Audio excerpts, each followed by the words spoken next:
FYI. No swearing. No profanity. You don't know we were illegal. Yeah. Then I don't know we were.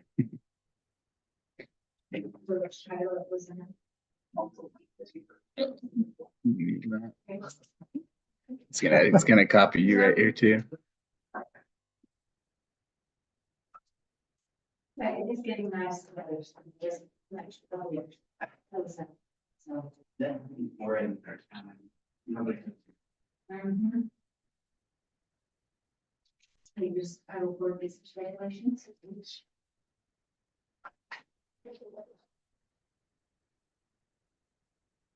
And those Christians in each county?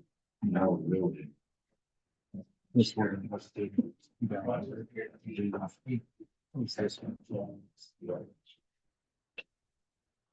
won't be a public hearing on this one. So I guess we'll have a discussion. And then you have comments. Comment prior to it there.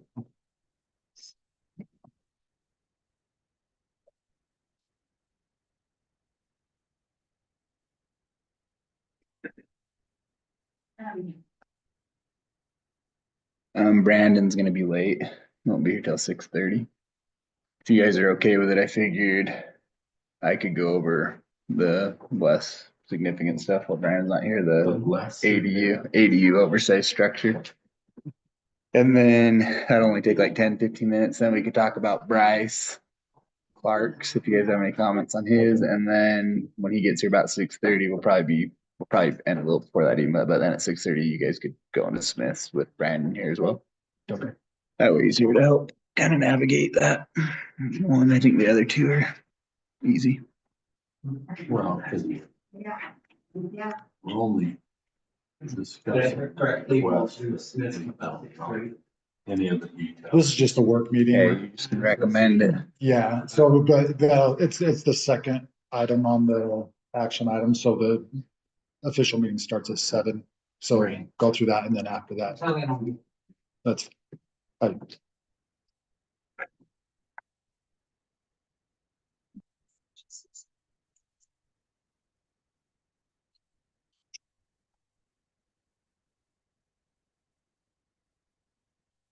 Until somebody else shows us. Yeah. Gene is gonna be excused today. He had his father's Funerals funeral, today, so he's not gonna, he probably won't be able to make it. He better not come. I wouldn't. Yeah. On the, we have to approve the minutes for. December 12th. Was there anything you've seen on that one? I didn't. No. The only one was the minutes for March 13th. I have a question on that one. Because on the back page, that was when we talked about the motion to approve the revote. And nays carried, but down on the bottom it said motion passed. So the motion shouldn't have passed. Because I aired. It didn't. Would be the only change, so now I think. I think you can approve both of them. I think. That was the only thing that stood out to me. So we have to ask Brandon, and you three will have to, you, Amanda and Bryce will have to vote to approve those because I wasn't part of it, so I can't vote on Sheldon. On December, on December.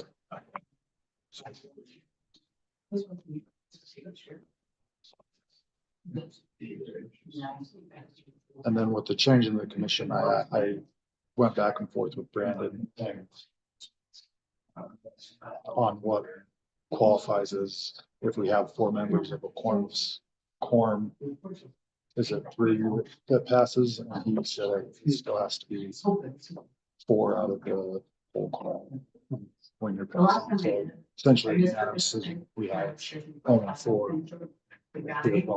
So kind of just clarify how that breaks out. That might be confused some people in the audience where they all 3 out of 4 voted. Gotcha. Things like that. Most conflict comes from not understanding Blame it on me. what rules are being followed. Not, yeah.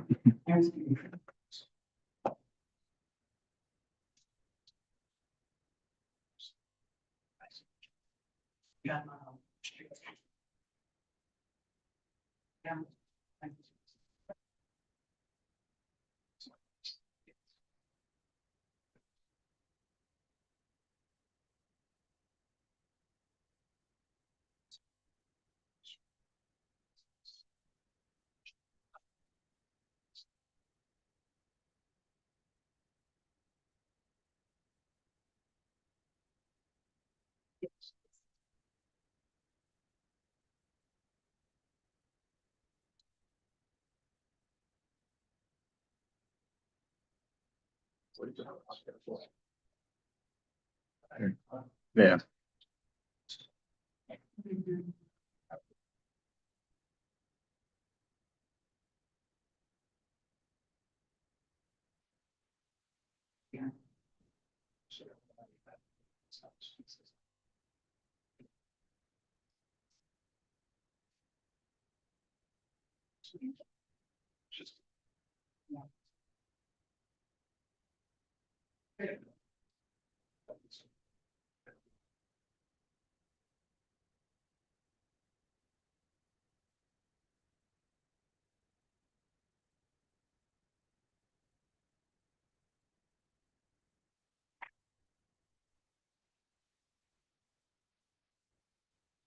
That structure, is he putting the pool inside that structure? Yep, Inside? yep. So I thought. And then there's something above it, What do you mean above it? like is there a second story above it? I didn't notice the second story above it. There is like a little connection room to that fitness room there. I didn't catch I noticed above like mezzanine or loft area. Oh, I thought this is just the connecting side structure. Oh, okay. I Yeah, he's thought that- connecting it to that existing building and closing it. It's like Amanda's here. Do you guys want me to get started on my little Yeah. slide deal or my commentary, and then we can talk Bryce, and then we'll be ready for Brandon probably. That's weird. It's funny how it does that when you. Hey, Amanda. How you doing?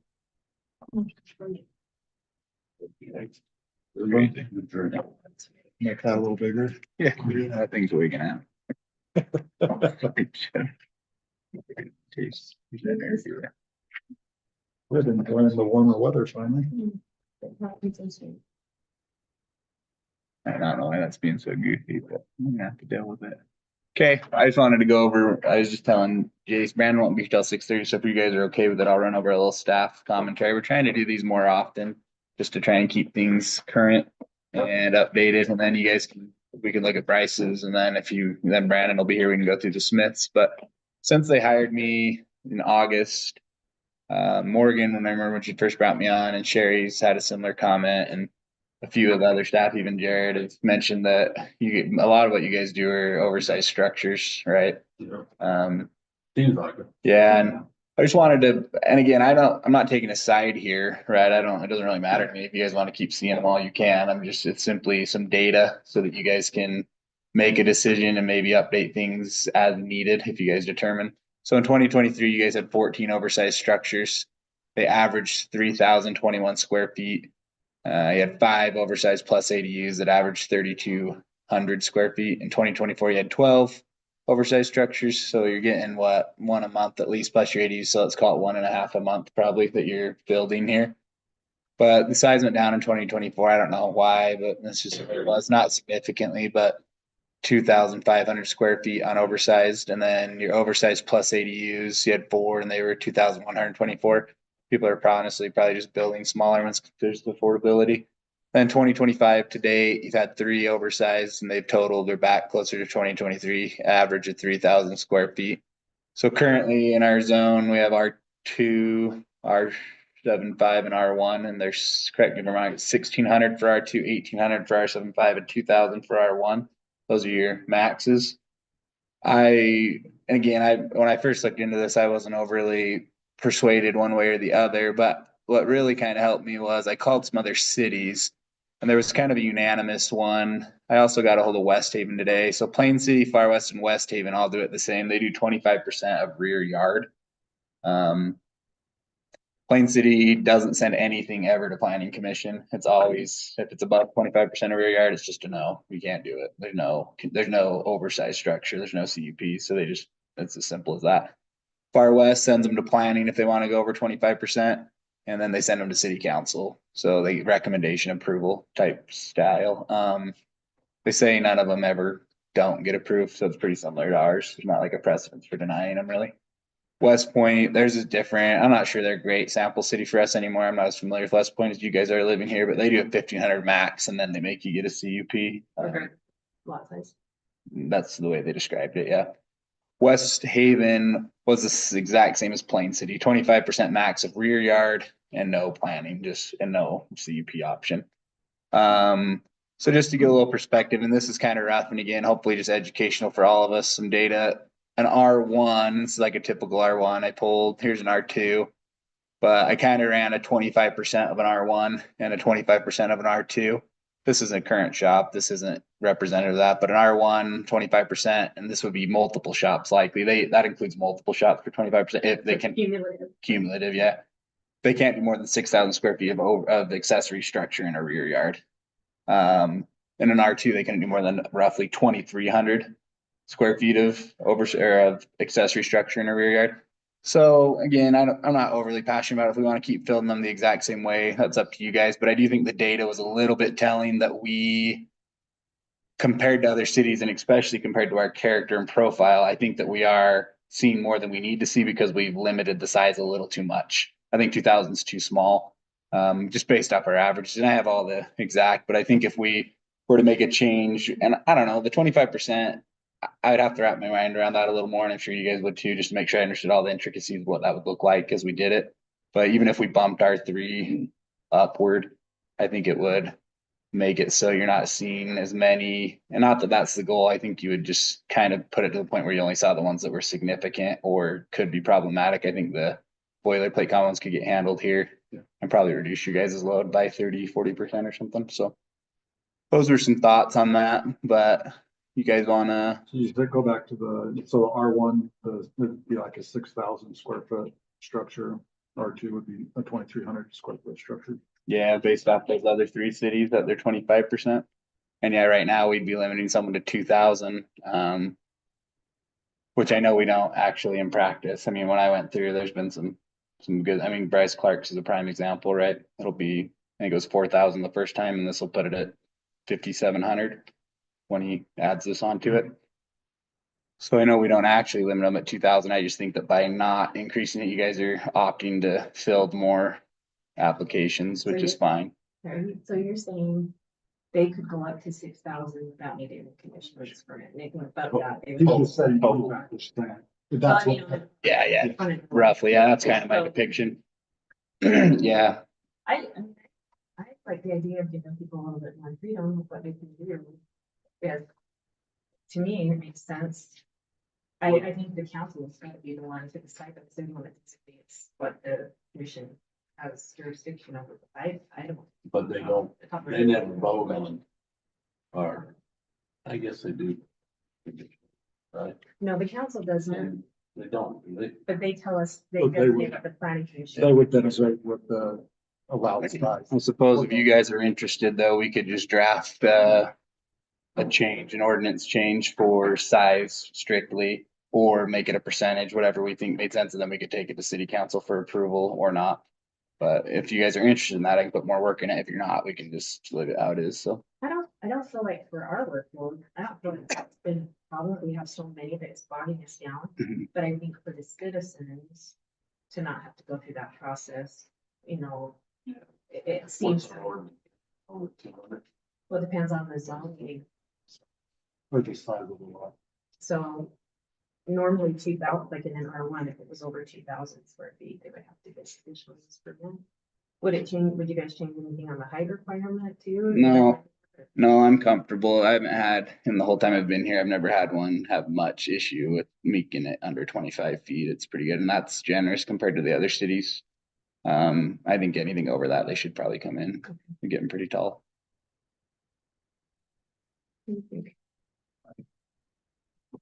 Great, we're giving them more. You're saying I, right now it's 2,000? For 1 acres, yeah, they can go up to 2,000 before you gotta talk to them here. R2, it's up to 1,600. Yeah.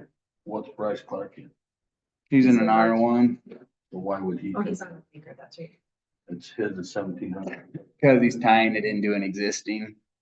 It's Oh, he's got attached. the setbacks and the, Well, because his existing garage there in the back is 4,000 and this one's literally it's attached. It's not he's separate. gonna attack it. Yeah, it'll be attached. So if he separated them, he wouldn't have had to come. He could have just planted that one. Well, and I called Malcolm because I was getting a little bit concerned about the impervious surface threshold that we have. 'Cause, I mean, he's put in that massive shop, it's got his house, and now he's got the pool house, but from what Malcolm said, I think we're about 10% away from.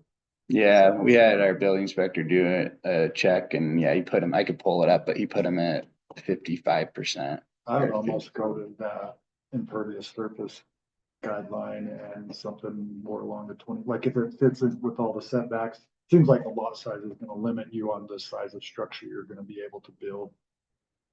Anyways, I don't see why they Yeah. have to come in to see us to say if the lot size allows it within the existing setbacks and has the drainage and things like that. Okay, would you have them still come in if they're gonna do electrical and? Yeah, and what about ADUs? I think ADUs, I mean, Yeah. But on the electrical, I don't think so. You know, I'm more on the side of if it fits within the zoning, I don't see why it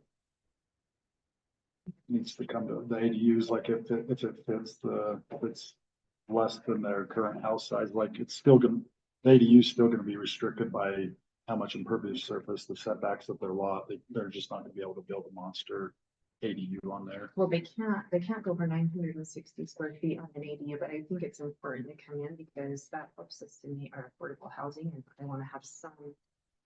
I wanna be able to reach that somehow. If they don't have to come into the city, they can just do it. How do we keep track capture of that? You know, how do we?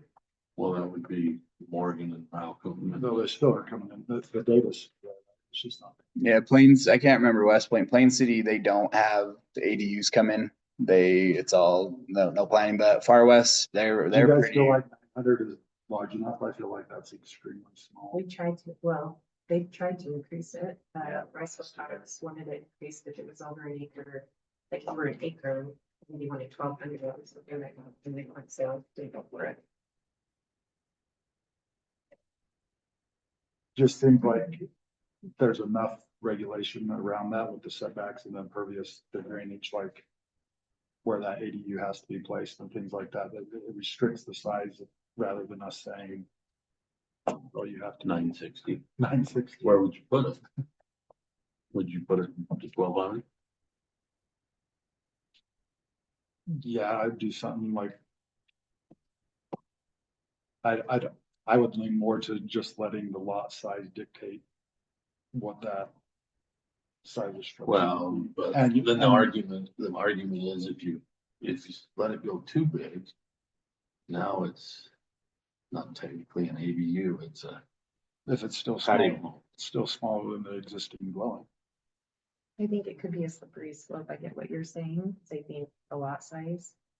I think that should make a difference. If you have an acre, then I think you should be able to put a little bit larger one on there. Yeah. I think if you live on a half acre, then 960, you know, if you have half acres that have those on there, and I think it could get pretty squished, especially I've heard of people putting additional ADUs, like more than one ADU. And from what I understand, like the legislature had some, I don't think it passed, but I think they were trying to make it so that down the road, those could be subdivided off and sold as separate.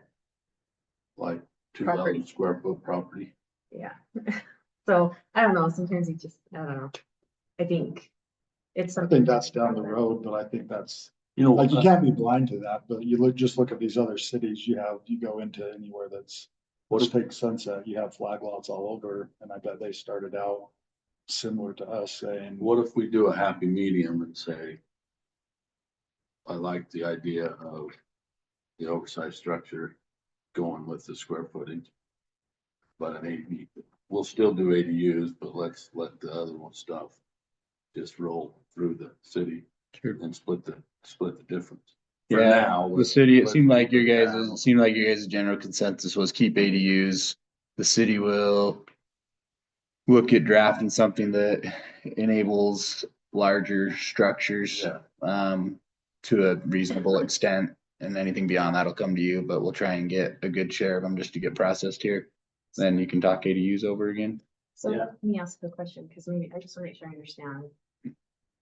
If somebody's going to build an ADU, it's under the size, and it doesn't come to planning commission. They still have to come and get a building permit, correct, and get the right permits for the plumbing and electrical and all that, so you could kind of chart it that way. And keep track of it. make sure they're not putting it in the very back corner and they still got their. That they're following the. Yeah, we could still do it. Yeah. Yeah, they'd still have to go through that process. So for would you sure. go 25% of, or would you make it a square footage? most all the other cities I looked at, like West Point. Boy, they all kind of put a square footage on it. I'm just under the impression of like.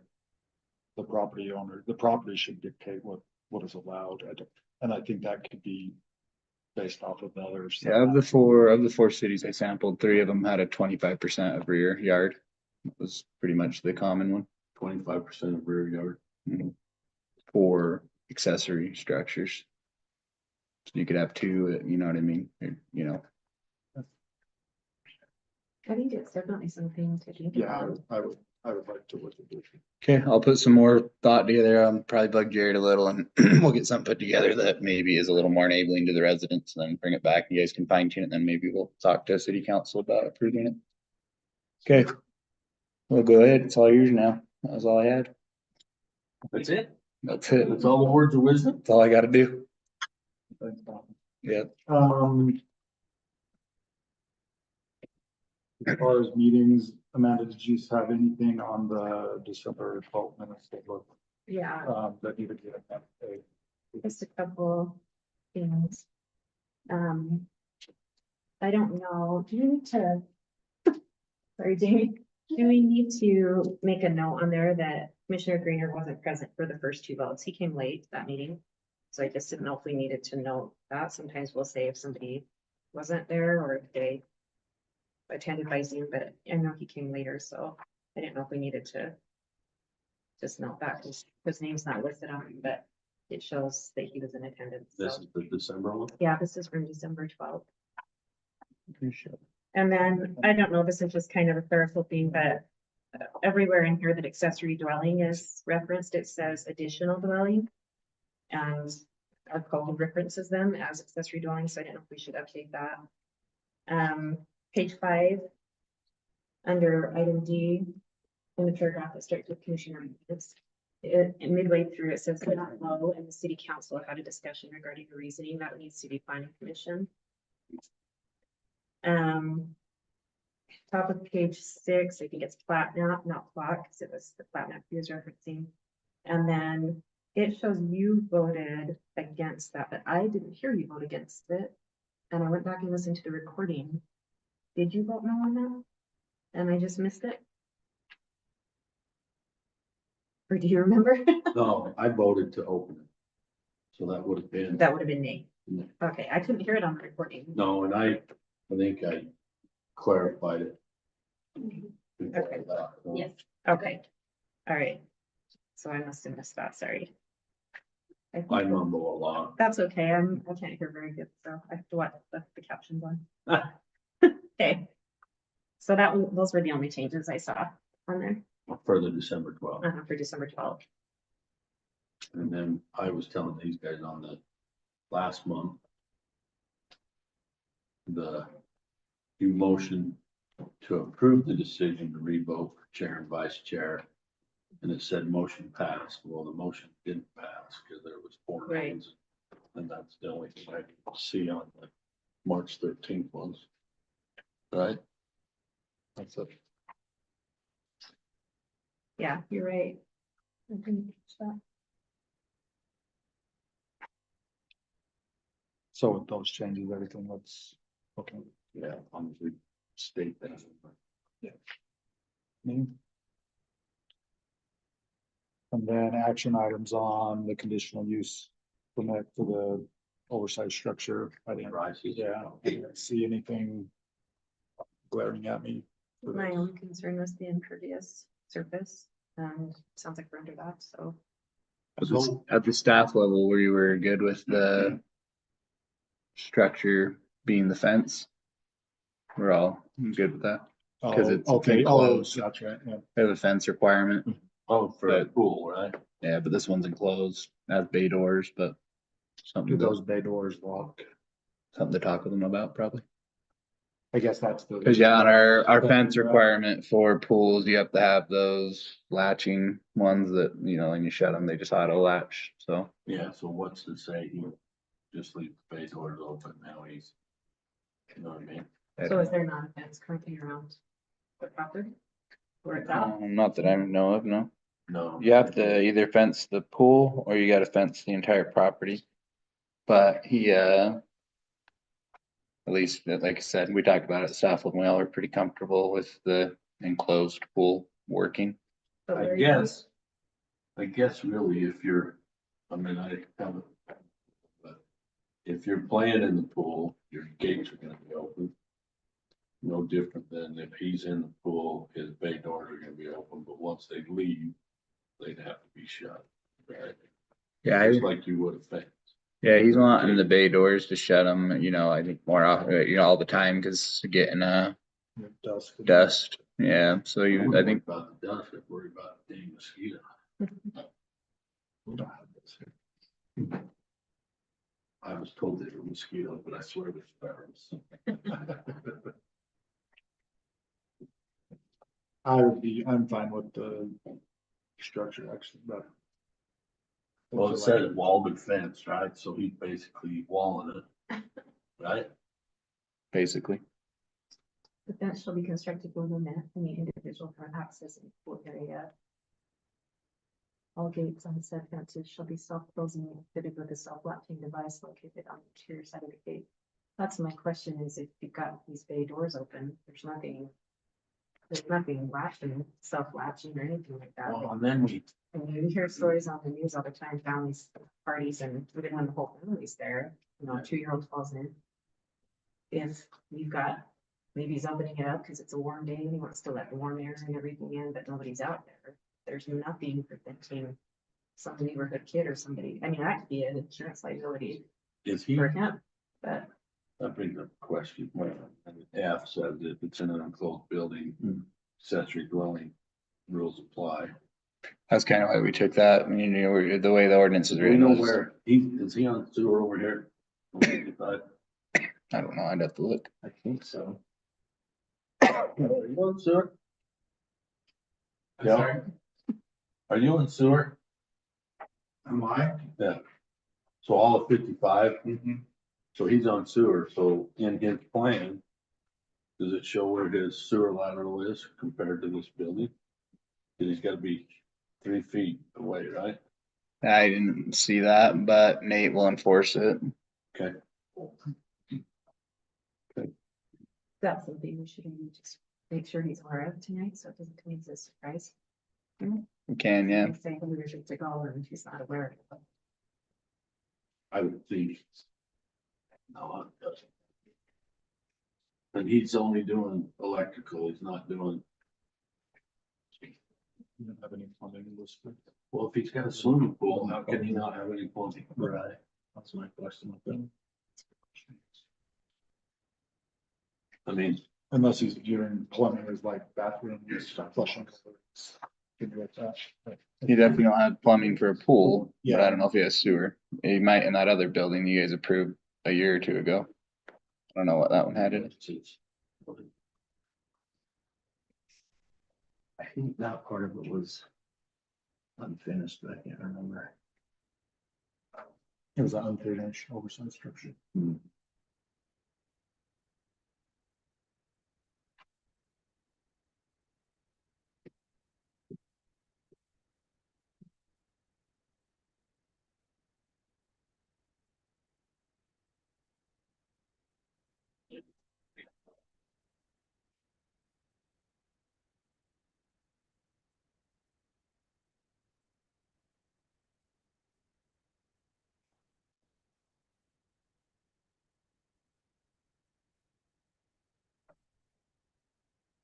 Building is this little 10-foot breezeway plus the 30 by 50, right? Is that where he comes up with 17?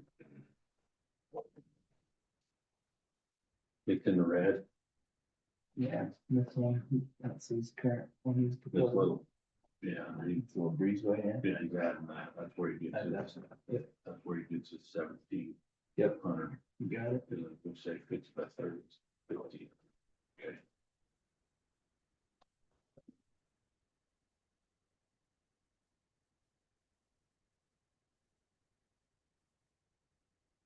So just going back to the fact that that is an open thing that does not have a latch gate on it.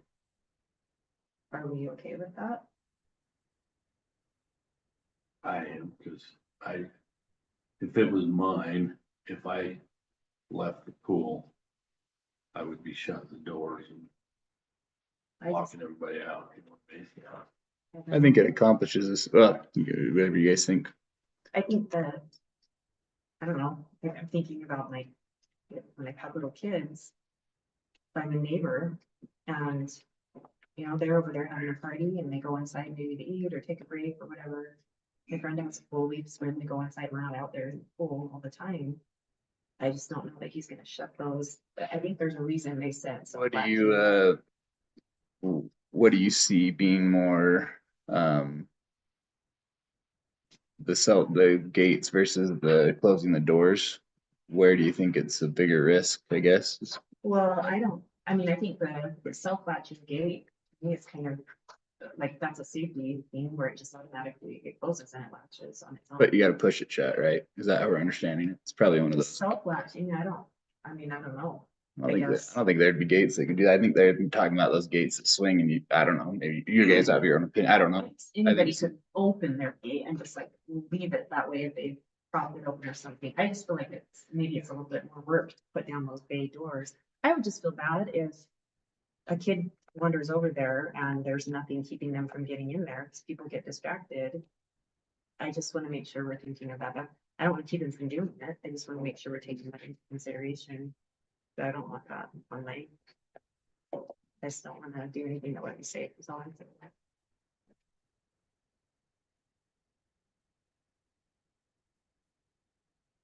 I feel like it fits. Bay door, I agree with you that it might be harder to close, but Brandon might be able to lend some perspective on that piece specifically. Yeah, let's hear what you have to say.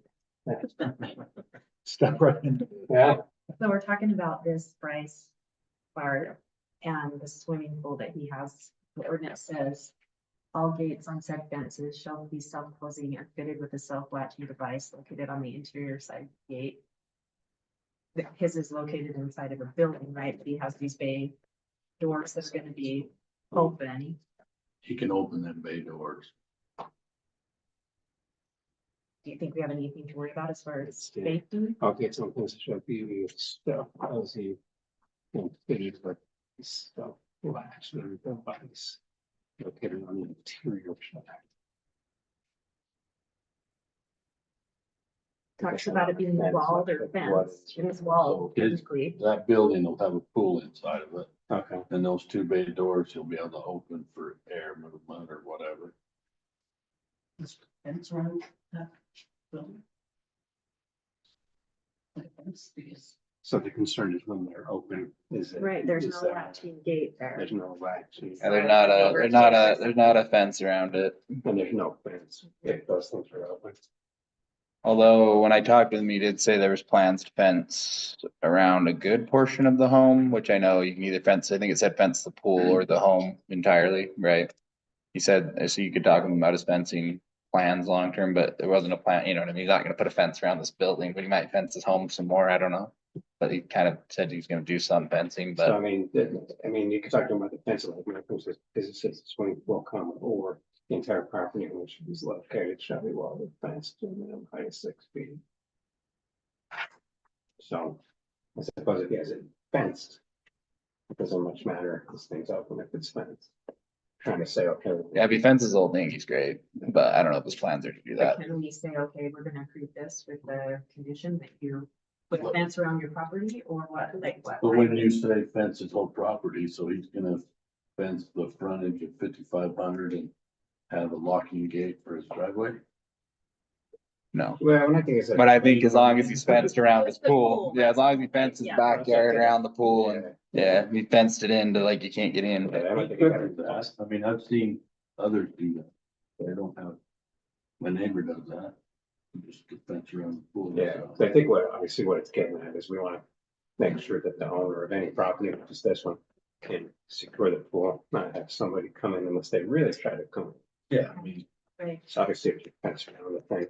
He sells bay doors for a living, so Yeah. he might have some safety features on these bay doors. You can familiarize, I don't know, but you can, anyway, I didn't mean to throw that out there, didn't get you off. no, Oh, I But think- it's something to consider per ordinance that we were okay with it at staff level, but I want you guys to make the recommendation if you want to waive the fencing.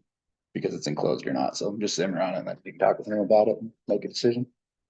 My biggest issue is just the safety, just kids that could wander in there with nothing to stop them. That's my biggest. It is a little different, I guess, in functionality somewhat, so it's definitely worth exploring with him. Any other questions? or comments on it?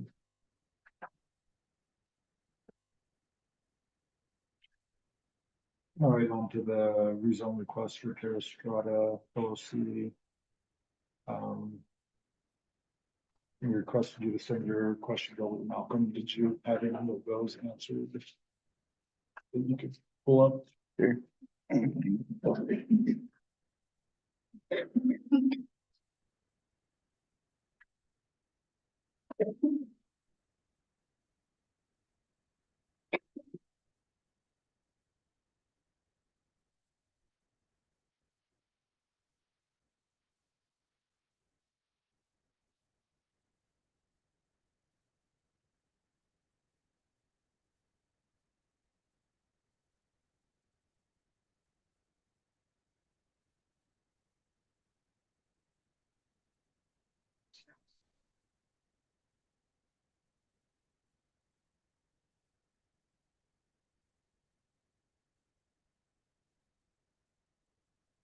Why this has been weird.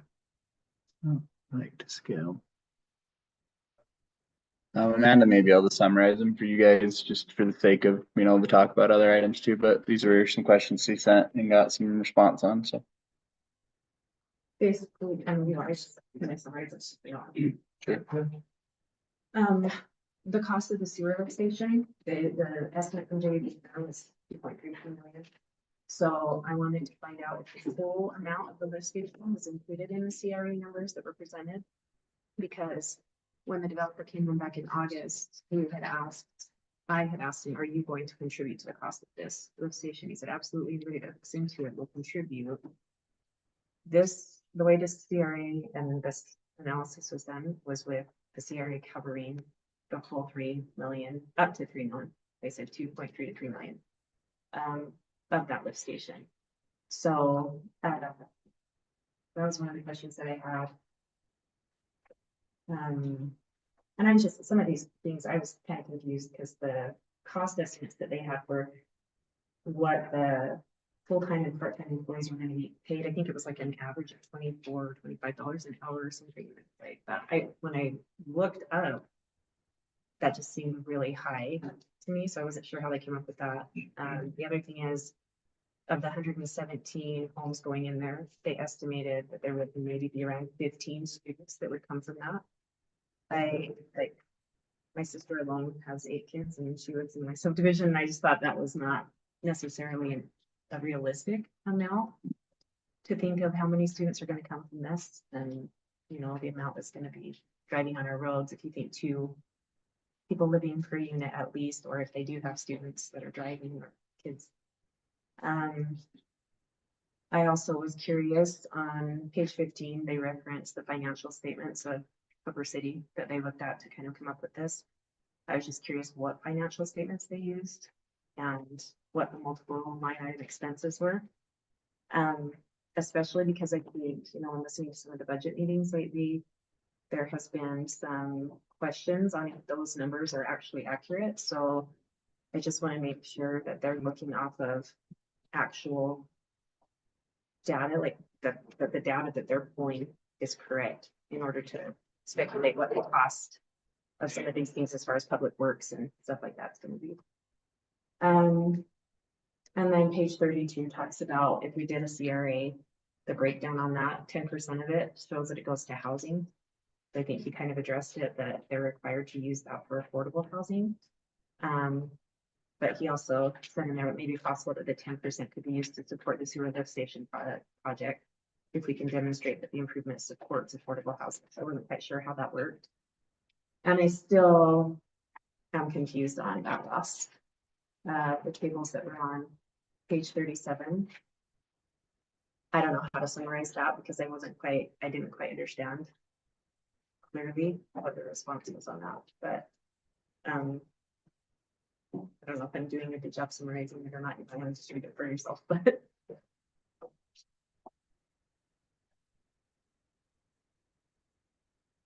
That's it. There you go.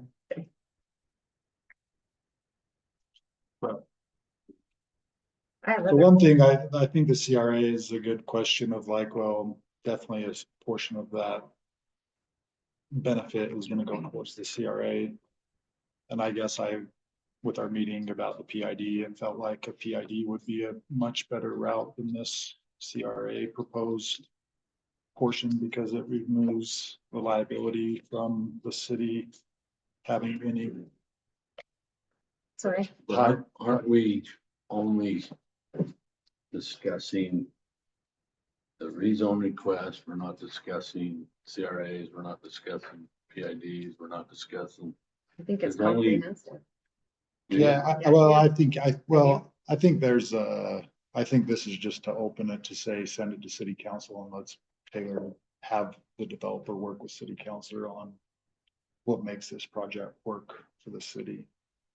And I think our portion of that is the recommendation to rezone that portion of the property, and I think we need to take into account all the possibilities, like Amanda was saying. Is it gonna be with a CRA? Do we want this with a PID? That removes the financial risk of Hooper City. The developer initially is on look for that, but he can go to the bond market and get that alleviated, and then the residents are very aware when they buy those properties of what happens there. So I think those questions need to be, and then also Amanda brought up the budget, which I think is also, I mean, the general plan, if you just look at the general plan, it felt like there was a lot of areas that this fit into that for me. And would benefit the public and would help us with some of our infrastructure needs. I don't think it's gonna solve everything, and I think it'll be a step in the right direction, and I think we'll still have to do some tax increases in the future to address those needs that were discussed in the budget So meeting last week. couple of things. After the meeting, when Stephanie also came and looked into those PIDs. And one of the articles I found, it kind of focused on Hurricane Utah because they've done those there, but they included some feedback from different states. Report card for PIDs in other states, C- at best. Problems reported at many levels, Texas, Colorado, Florida, residents losing homes, fights about disclosures, speed headache for states to manage, backdoor corruption with PID boards, lenders, double dipping, etc. Cities lose control of infrastructure rollout processes, terrible problems and abuses in Colorado, developers build and must ground the PID.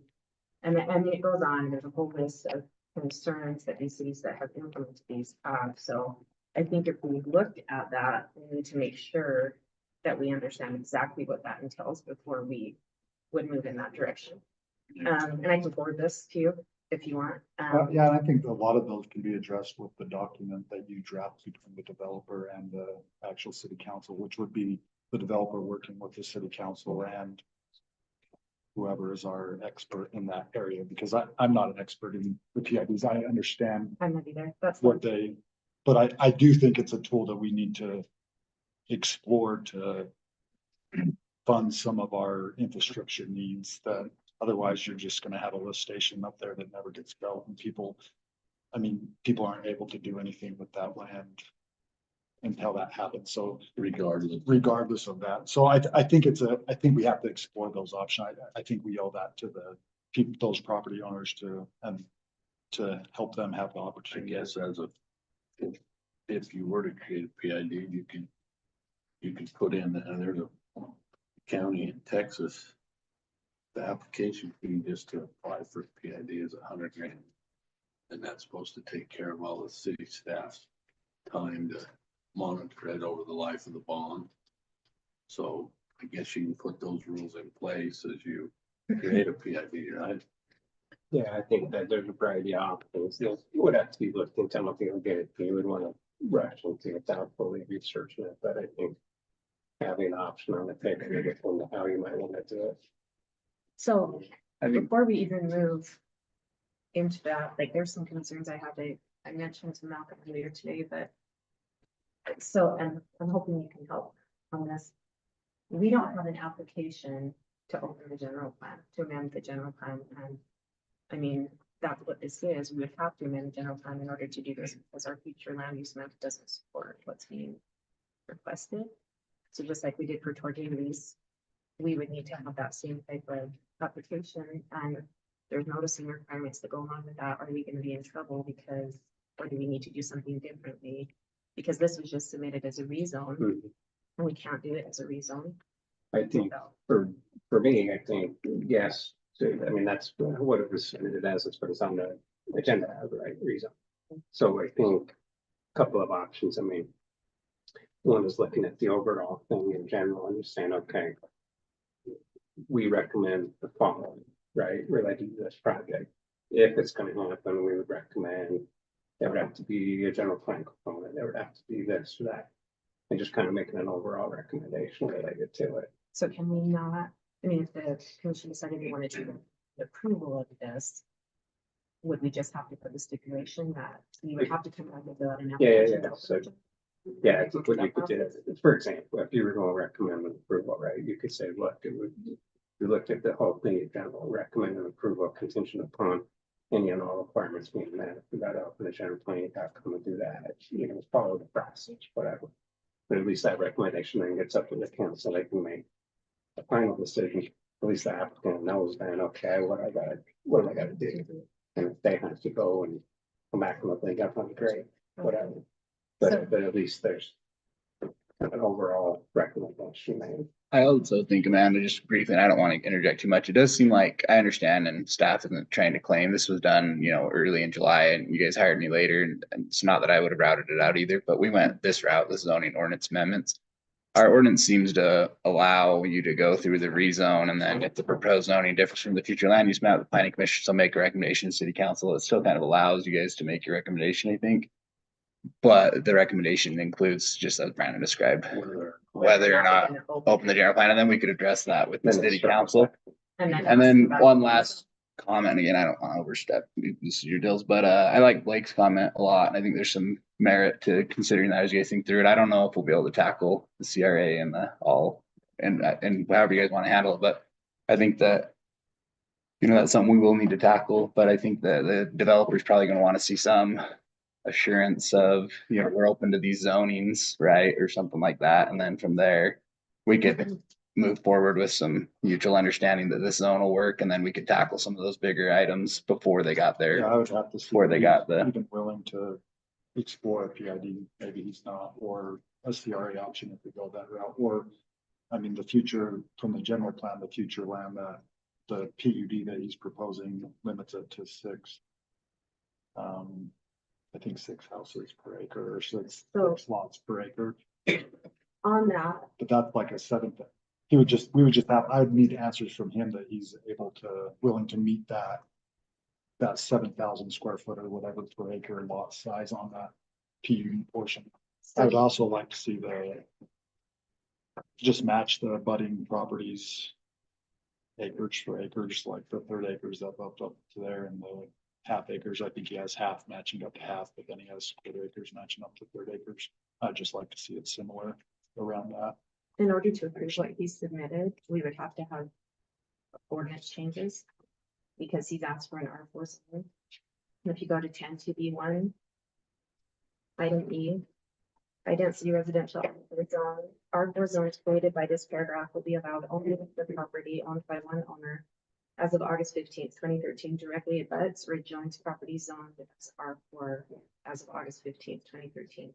So R4 is a zone that's not even in our code anymore.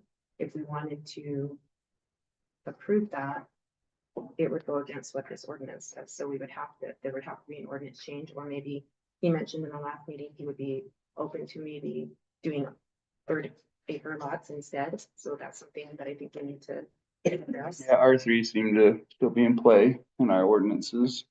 But again, I think that further solidifies an interesting point that I think if you ask them to explore a reason or a ordinance change, we go through an ordinance change, but we're not open to, you get what I mean? We gotta imply that we're open to a rezone at some point to explore that. So I don't know what comes first, but Well, and even with the PUD zone, we need our ordinance. I just think there's some things that we need to, I'm wondering if maybe what he's wanting is more of the patio zone designation than the PUD zone does. I mean, both have stipulations in there, but in our current ordinance, I don't think it would.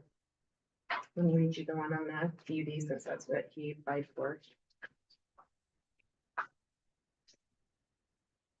So a planned unit development must. sorry, Amanda, I didn't mean to cut you off. No, that's- They're all catching up with the, where we're 10-2B. We were just wanting to check that one real quick for the, 10(2)(b)(1). you were talking the, And it's on, item number E.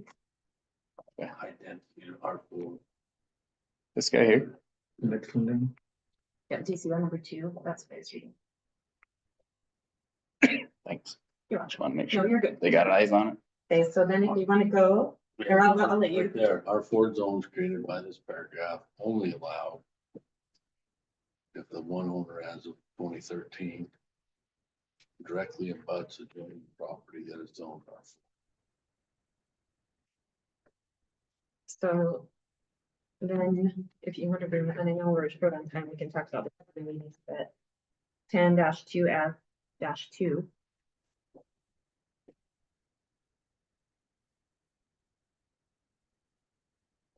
Faster. It's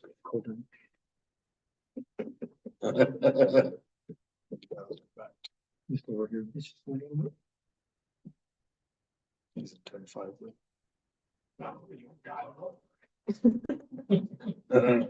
Okay, so a couple places, item A. The chapter shall apply only to areas that have been master planned for high density residential PD and have been determined to be for the benefit and good of the community. No additional property may be rezoned in the city using this zone unless the general plan is amended and additional areas of the community are designated to this land use, and it has been determined by the city council that this zone change is for the benefit and good of the community. Rezoning will only be considered if the infrastructure, water, sewer, streets, etc., for the requested rezoning location is deemed able or can be improved at the expense of the developer to accommodate the higher density. Down under D, a planned unit development must have a minimum of 5 acres with a minimum of 40% of the total acreage in open space, excluding roadways, buildings, and other infrastructure. Amenities that are available for common use, such as a community center, may be included in the open space calculation, excluding parking lots. So that portion that he's wanting to rezone to a PUD is 15 acres. So 40% would be around 6 acres. You take that off, you have 9 acres left. He's got 90 units in that space. That's not, in my thinking, unless I'm not doing the calculation, I don't see how that would be possible with the way that our ordinance reads.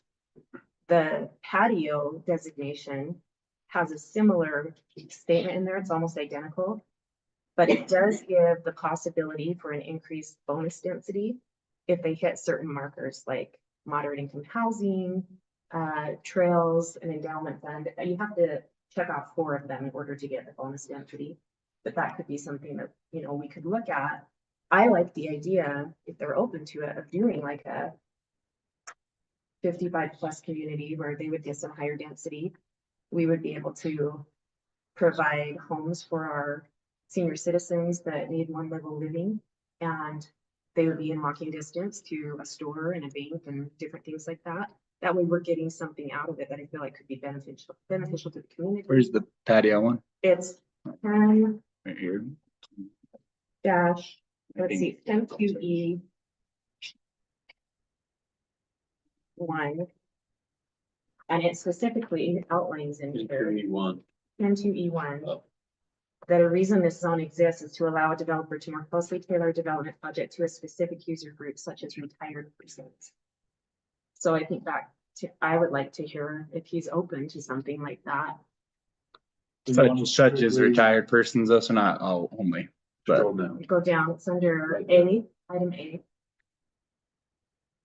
But this also has the same thing with the 40% in it. It's on 10.2E5. But if you go further down into the ordinance, it talks about bonus density, discretionary density bonuses, and the city council would have to approve it. But one of the things is moderate income housing with residential mixed use development. So my thoughts are, you know, if you could put in smaller lots, so you get more homes in there, he gets more profit. But if they were actually affordable, if we could put it in that, the criteria be that they're affordable homes for these retired people. I just think you're gonna get less crime in a situation like that, and it would be a real benefit to our people, and it would be in keeping with our general plan of trying to create places where people can stay in when they get older. That doesn't address like if people want their kids to move here, like It- you're segmenting that portion of the people. Well, Well, they'd have to go with the 1/3 acre, 1/4 acre. but it doesn't have to be 55+. It just says I got- as it or similar. I just like the idea of patio homes and I just wouldn't want to say, well, you're 54, sorry. but that's the reality of it. I mean, there's a lot of places like that they do, and I think there's a need for them. And for me, I think that's a benefit, a big benefit, and I feel like the demographics of something like that and the way it would affect our community would be a positive thing. But we've only got 3 minutes before. I guess Malcolm's point is, at this point, it feels like we're not approving them to do anything, but we're saying we're willing to we're willing to at least, willing to explore the options and give city council a chance to work with them to see how they can make it fit into the general